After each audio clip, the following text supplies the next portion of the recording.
स्वागत है आप सभी का एक नए वीडियो में। आज फिर से लेकर आया हूं मैं आपके लिए कक्षा 10वीं का प्रश्न पत्र सीबीएसई बोर्ड कक्षा 10वीं का सैंपल पेपर, जिसमें हमने पहला और दूसरा भाग हल कर लिया था।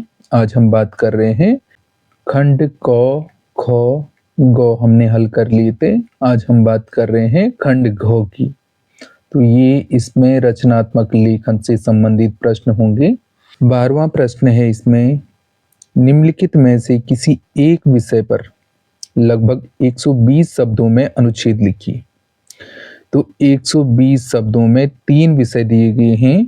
पहला है याद आता है विद्यालय का प्रांगण, दूसरा है लड़का लड़की एक समान, और तीसरा है परिवार में नारी की स्थिति।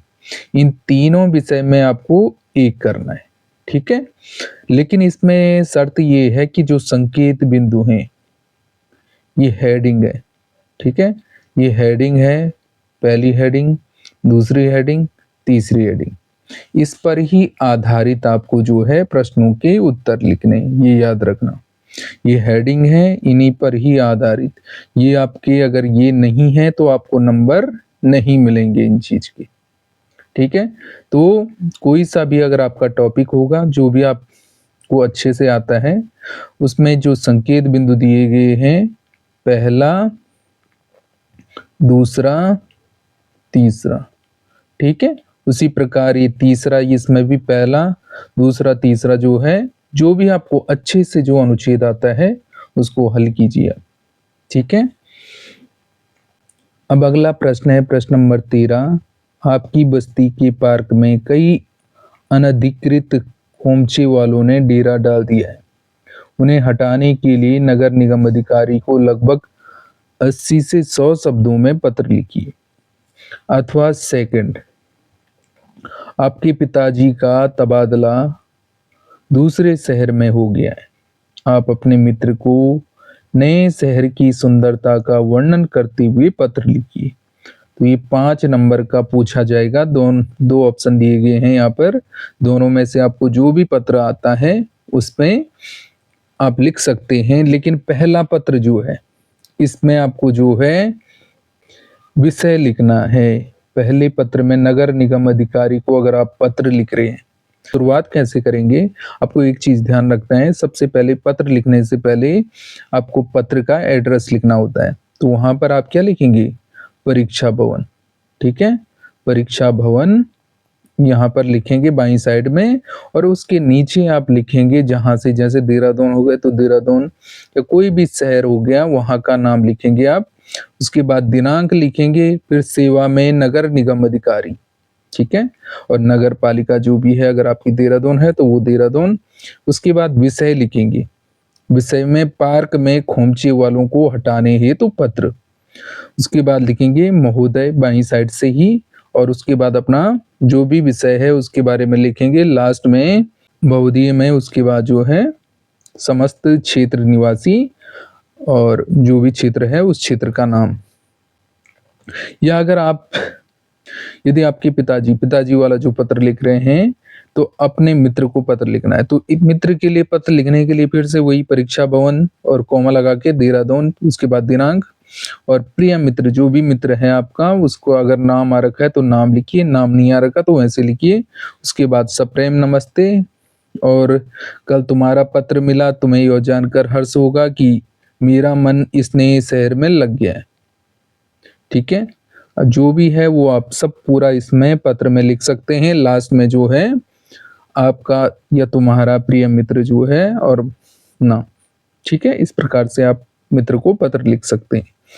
अगला कह रहे हैं, खादी ग्रामोद्योग बोर्ड किंगस्वे कैंप दिल्ली के महाप्रबंधक को विक्रय प्रतिनिधि, सेल्स एग्जीक्यूटिव पद के लिए सवृत्त सहित आवेदन पत्र लिखिए। अब या तो आपको सवृत्त लेखन लिखना है, अथवा आप एक चीज लिख सकते हैं, ईमेल द्वारा किसी समाचार पत्र के संपादक को लगभग 80 शब्दों में सूचित कीजिए कि आपके निवास स्थान के आसपास अधिक वर्षा के कारण बाढ़ का सा माहौल बन गया है। जल भराव से मुक्ति के लिए तुरंत सहायता अपेक्षित है। तो मैं एक सजेशन दे रहा हूँ, दोनों में से आप ज़्यादातर अच्छा होगा, आपके लिए बेटर होगा कि आप ईमेल तैयार कीजिए। ठीक है, क्योंकि ईमेल सबसे आसान होता है। ईमेल में क्या करना है, आपको फॉर्म लिखना होता है। फॉर्म लिख दिया, ठीक है। फॉर्म के बाद जो है आपने जैसे पत्र के माध्यम से दे रखा है या कोई भी है, तो इसमें अपना नाम लिख दिया आपने, जो भी आपका नाम है @gmail.com। फिर टू लिखा जाता है। टू में जो है जिसको भी आप वो लिख रहे हैं तो उसके लिए, ठीक है। और विषय में लिखेंगे आप विषय या सब्जेक्ट लिख सकते हैं आप। विषय जरूर डालना होता है ईमेल में, तो विषय जरूर लिखना होता है जल भराव से मुक्ति हेतु। जल भराव से मुक्ति हेतु आपने लिख दिया विषय यहाँ पर। उसके बाद सेम जैसे पत्र में लिखते हैं वही लिखना है आपको। मैं जो है अपना नाम लिखकर नगर का निवासी हूँ और मेरा निवास स्थान बाढ़ के कारण बहुत बुरी तरह प्रभावित हो गया। तो इस प्रकार से आप लास्ट में धन्यवाद और उसके नीचे अपना नाम। ठीक है, ज्यादा कोई कठिन नहीं है, आसान है। मैं कह रहा हूँ आप ईमेल ज्यादा तैयार कीजिए, ठीक है। आसानी से आपको 5 नंबर प्राप्त हो जाएंगे अगर आपने ईमेल तैयार कर रखा है तो। ईमेल में बस आपको शुरुआत ध्यान रखना है, फ्रॉम लिखना है और टू लिखना है, सब्जेक्ट डालना है, ठीक है। ये जरूर लिखना है, इसी के ही नंबर मिलते हैं इसमें। अगला प्रश्न है, आपका पालतू कुत्ता खो गया, उसके लिए विज्ञापन लगभग 50 शब्दों में तैयार कर तलाश हेतु इनाम घोषित कीजिए। अगर आप विज्ञापन तैयार कर रहे हैं तो एक चीज ध्यान रखना, विज्ञापन बनाने के लिए आपको क्या करना है, बॉक्स बनाना जरूरी है। क्या करना है, बॉक्स बनाना है सबसे पहले, ठीक है। बॉक्स बनाने के बाद आपने जो है, जैसे कि आपका पालतू कुत्ता खो गया है, तो विज्ञापन यहाँ आप क्या लिखेंगे, लापता, ठीक है, लापता। इस प्रकार से आप जो है यहाँ पर लापता लापता लिखेंगे। आगे लिखेंगे यहाँ पर मेरा पालतू जो कुत्ता है, मेरा पालतू जो भी है, मेरा पालतू जो है कुत्ता मोती कल शाम से लापता है। उसके बाद जो है रंग भूरा, ठीक है, किस जाति का है वो जाति लिख दी, भूरी आंखें, गले में जो अगर पट्टा लगाया है या कोई पहचान है वो आके लिखेंगे। जिस किसी को भी मिले वो नीचे दिए गए नंबर पर संपर्क करे, ठीक है। या इस प्रकार से भी लिख सकते हैं कि पता बताने वाले को उचित इनाम दिया जाएगा और संपर्क नंबर जो है वो जरूर लिखें, ठीक है। तो इस प्रकार से आपको विज्ञापन तैयार करना है। और अगर आपने संदेश तैयार किया हुआ है तो संदेश भी आपका आसान है, संदेश के लिए भी आपको बॉक्स बनाना पड़ता है, ठीक है। ध्यान रखना संदेश को भी बॉक्स में। तो यहाँ पर शिक्षक दिवस के अवसर पर हिंदी शिक्षक के लिए एक भावपूर्ण संदेश, तो यहाँ सबसे ऊपर लिखेंगे शिक्षक, ठीक है।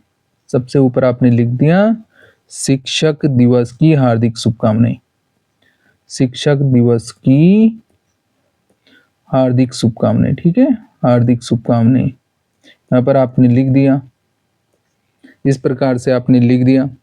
उसके बाद यहाँ पर जो है दिनांक लिखना जरूरी है। यहाँ आप क्या लिखेंगे, दिनांक लिखेंगे। दिनांक में जैसे कोई भी डेट है आपकी, आप यहाँ पर ध्यान दो, शिक्षक दिवस है तो 5 सितंबर को ही मनाया जाता है, तो 5 सितंबर की डेट डालनी है।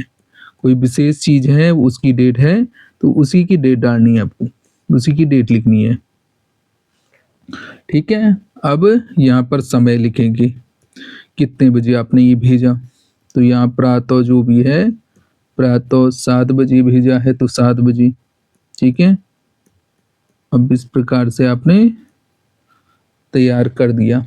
उसके बाद अगर आपको कोई स्लोगन आता है तो वो स्लोगन भी आप जो है गुरुदेव के लिए, अपने गुरु जी के लिए लिख सकते हैं। इसके बाद आपने अपने असीमित ज्ञान से हमारे जीवन पथ अलोकित कर कर्तव्यनिष्ठ बनने की प्रेरणा दी। आपका कोटि कोटि धन्यवाद। हम शिक्षार्थी सदैव आपके स्नेह व मार्गदर्शन के लिए आपके ऋणी रहेंगे। आपका परम शिष्य। ठीक है, इस प्रकार से जो है यहाँ पर लिखेंगे। ज्यादा लंबा नहीं लिखना होता संदेश में, जो है संदेश यानी मैसेज, मैसेज क्या होता है बहुत शॉर्ट होता है, तो इसलिए इसमें ध्यान रखना है, ज्यादा कुछ फालतू की बातचीत नहीं लिखनी है। कोई स्लोगन आता है तो स्लोगन लिखिए, और शुभकामना संदेश छोटा सा आप कोई पैराग्राफ लिखिए, और लास्ट में अपना आपका प्रिय शिष्य। ठीक है, इस प्रकार से लिख सकते हैं।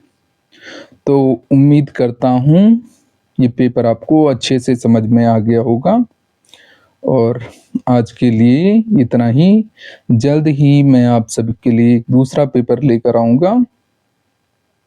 तो ये वीडियो अगर आपको अच्छा लगा है तो लाइक, सब्सक्राइब और शेयर ज़रूर करें। धन्यवाद।